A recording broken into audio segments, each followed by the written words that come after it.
भक्तजन, एक चोर था और वो चोर था। अचानक सा एक संत के महात्मा के कुटिया पर चोरी करने के लिए पधारने लगा कि ये महात्मा को बहुत सारा धन मिलता है, महात्मा को बहुत सारी भेंटा मिलती है, दक्षिणा मिलती है, तो आज क्यों ना हम इसका ही धन चुरा लें।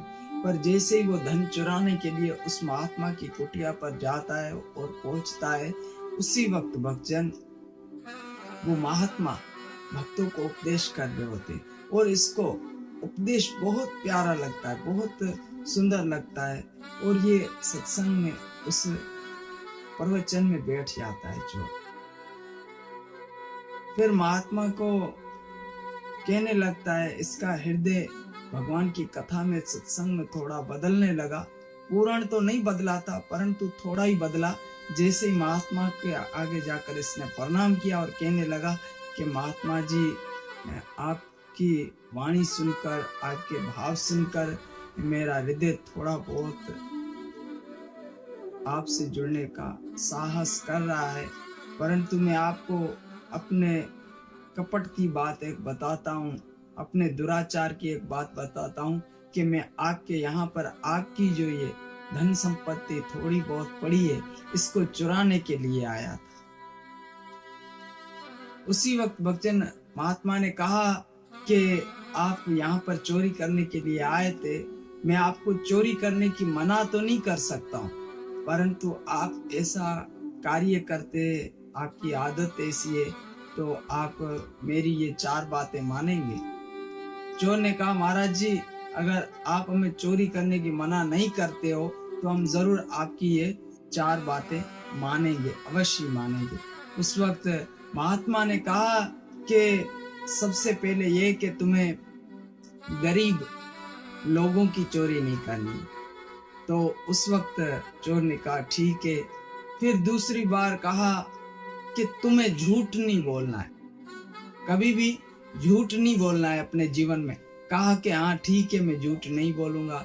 फिर तीसरी बार कहा, फिर तीसरी बात उनको समझाई, कहा कि जिसका तुम खाते हो, जिसका तुम अन्न ग्रहण करते हो, जिस किसी का भी, तो उसके घर की तुम्हें चोरी नहीं करनी।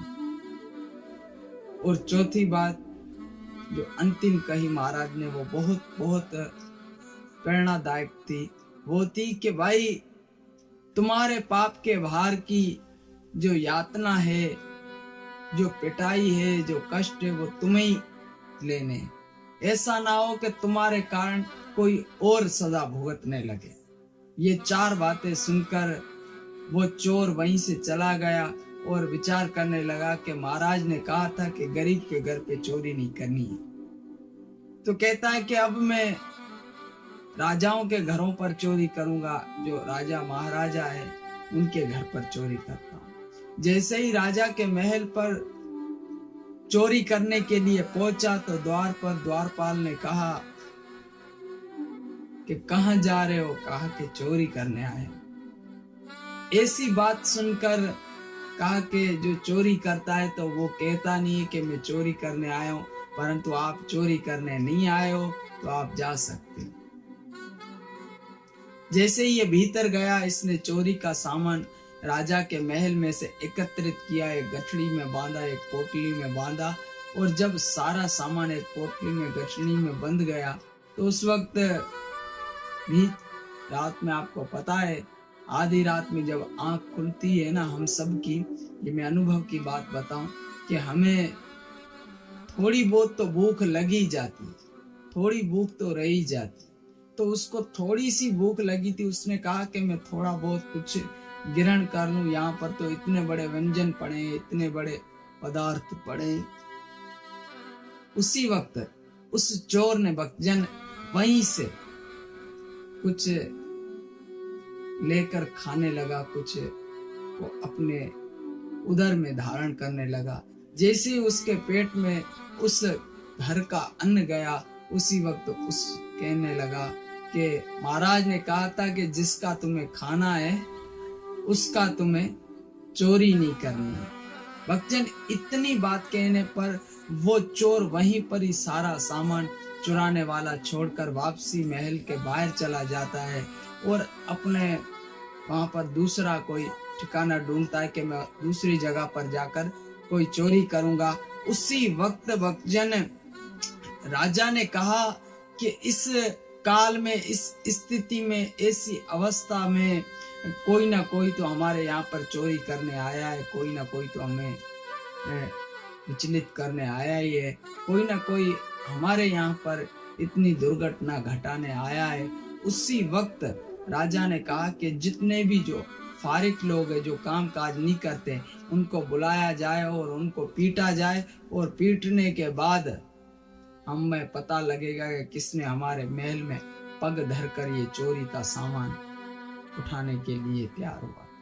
इतनी बात राजा की सुनकर सारे राजाई पद के जो मंत्री थे उन्होंने सूचना दी गांव में, नगर में, कि भाई राजा ने कहा कि जो काम नहीं कर रहे थे दिनों से, उनको महल में बुलाया गया। तो उस वक्त कहा गया कि भाई जो राजा की चोरी करने के लिए आया था, अगर वो ही आ जाए तो ठीक है, नहीं तो सबको मार पड़ेगी। इतना बात उस चोर के कान तक पहुंची। चोर ने कहा कि वो मैं ही हूं, मुझे राजा के पास लेकर चलो। राजा के पास गया और कहने लगा कि मैं ही चोर करने आया था, परंतु मैंने एक महात्मा के मुख से सुना था कि कभी भी गरीब के घर की चोरी ना करना, दूसरी बात झूठ ना बोलना, तीसरी बात किसी का अन्न ग्रहण करने के बाद उसके घर की चोरी ना करना, और चौथी बात अपने कर्म का भार किसी और पर ना देना, किसी और को बिना वजह अपनी वजह से पीड़ित ना करवाना। तो मैं नहीं चाहता हूं कि मेरी वजह से दूसरे लोग पिटे या मार खाएं, तो मैं खुद ही आपके दरबार चला आया। इतनी बात सुनकर राजा ने कहा कि तुमने उस गुरु की बात सुनकर, उस महात्मा की बात सुनकर इतना कुछ जीवन को बदल दिया है, तो मैं राजा क्यों ना अपने जीवन को बदल दूं। आज के बाद तुम ही हमारे गुरु हो। तुम्हारे गुरु तो वो थे महात्मा, परंतु हमारे सच्चे गुरु तो हे चोर आप ही हो। ऐसा कहकर राजा ने उस चोर को अपना गुरु बनाया।